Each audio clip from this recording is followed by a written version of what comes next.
আদাব, নমস্কার ও আসসালামু আলাইকুম। আসেন এই ভিডিওটা দেখি, তারপর কিছু কথা বলি। নিশ্চয় দেখেছেন যশোরে একটা মৃত বাচ্চা।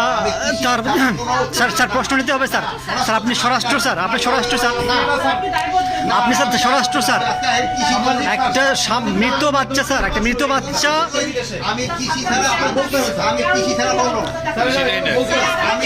স্যার আপনি তো স্যার স্বরাষ্ট্র স্যার, আপনি আছেন স্বরাষ্ট্রে আছেন স্যার আপনি। কৃষির আপনারা কৃষির উপরে জিজ্ঞেস করেন, যেহেতু কৃষির এই কৃষকদের সমস্যাগুলি কিন্তু আপনারা বলেন না, এই জন্য হলো সমস্যা। স্যার এটা স্যার হেডলাইন করবেন, আমার স্যার স্যার আপনি স্বরাষ্ট্র উপদেষ্টা স্যার বটে।